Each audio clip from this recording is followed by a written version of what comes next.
You want to make a lot of money? You want to be successful? How do I get from where I am to where I need to be? I didn't want to be rich. I just didn't want to be poor. I started 10 years ago with a vision and 2 employees, and now we're 250 people. We'll do 150 million this year.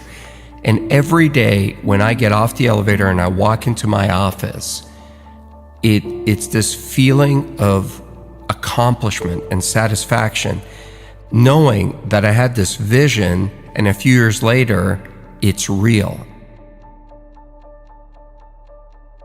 You know, when I was younger, my parents didn't speak any English. And like many immigrants, since I was a little kid, I was 8 years old when we came to North America. And so I had to read the contracts.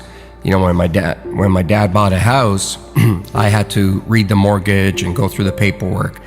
And when I was around 18 or 17, I looked at being, at that point, we were, lower middle class. And I said, how do I get from where I am to where I need to be? And so I started calculating how much money I would have to make in order just to buy a house. And then I added the taxes into it and all the other stuff. And I realized how difficult it was going to be to accumulate capital. Because that's the hardest thing to do, is to accumulate capital. It's one thing to get paid a lot of money, but if you look at the tax system in North America, it's really hard to amass capital. And I just decided that I didn't want to be where I was. I didn't want to be middle class or lower middle class or mediocre. I just wanted to be great at something. Because I figured out that the people that I saw that were doing great things were fundamentally great at one thing. The analogy I always use is Peyton Manning gets paid $10 million a year. He doesn't get paid $10 million a year to tackle, to kick the ball, to play defense. He gets paid $10 million a year to do one task and do it really, really well. Nobody buys from you. Nobody makes you wealthy because you're okay at something. The world does not reward mediocrity, nor does it reward average. It only rewards exceptional. So you got to find that one thing that you're good at, and you got to become great at it. Because if you focus what you're not good at and try to become good at it, you're going to run into somebody who is going to clean your clock at it. When you think about success and you think about business and you think about being an entrepreneur, everybody wants to talk about the good times. And I always say to people, it's easy to be an entrepreneur when the sun is shining. It's easy to run your own business when there's good cash flow and people love you and there aren't many problems.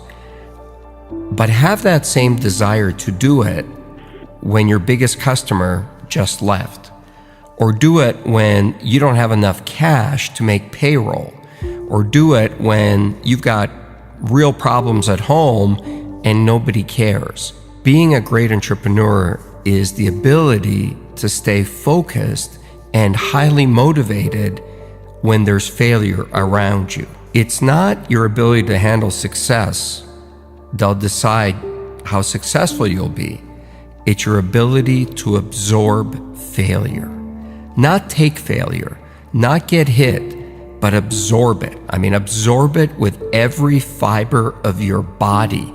When there are those days where you feel like, I just cannot go on. Get up on those days, get in front of your team, and get them going in the same direction, and be highly motivated on those days.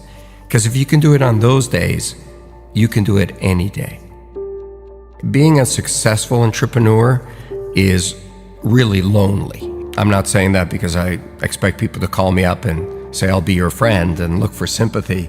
But it's true. The more successful you are as an entrepreneur, the lonelier it is, because there's just less people that you can hang out with. And the bigger you are, also the bigger the target on your back, and someone's always out to get you. When you're starting out and things aren't going well, misery really does find company. It's easy to find a lot of people to have a beer with and hang out with.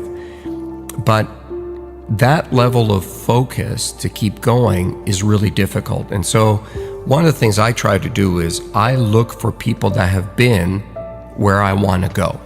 And I love to learn. I've looked for many people along the way. From Warren Avis, the guy who started Avis Rent-A-Car, I used to work for him indirectly. He owned a holding company that I worked for, and he was a great guy. To people you've never heard of, to even some of the other sharks. I've learned a lot from Mark Cuban. I've learned a lot from Damon John. I've learned from a lot of people.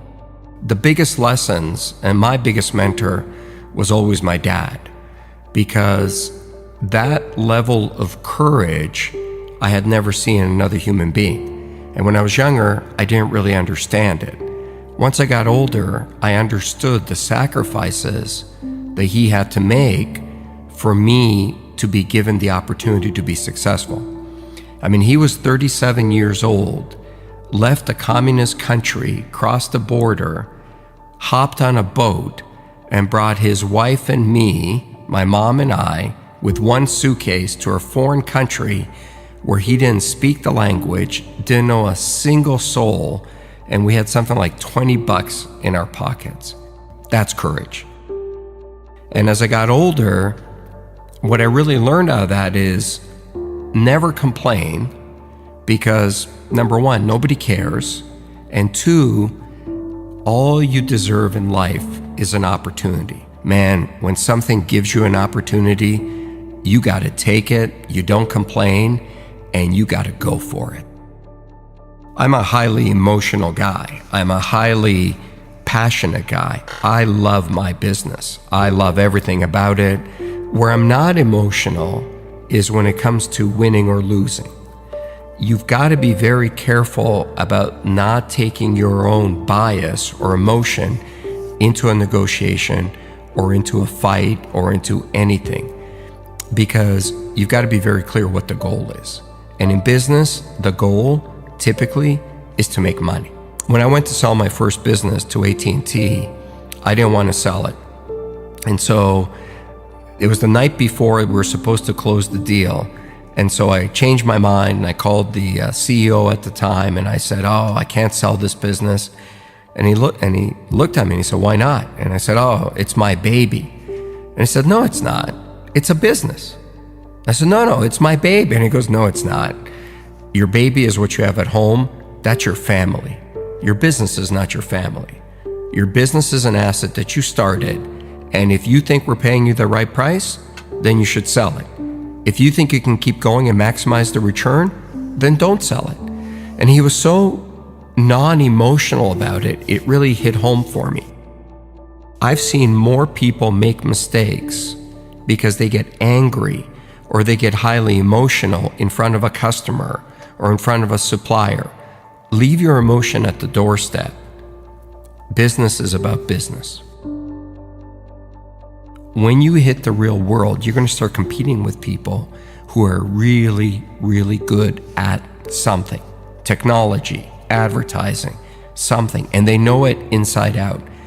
You want to make a lot of money, you want to be successful, you got to take those people on with a skill that you're world class at.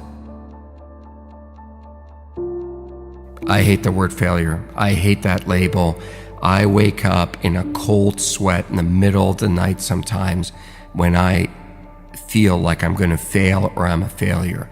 I run every day and I run pretty far, and sometimes, just like everybody, I get jet lag and I get tired. And when I get to that point where I feel I cannot go on, this little inner voice inside me says, "What are you? A failure?" And then I don't care if my feet are going to fall off and blood is going to start dripping out of my veins. I will not stop. I hate that word. I do not want to be defined by that word.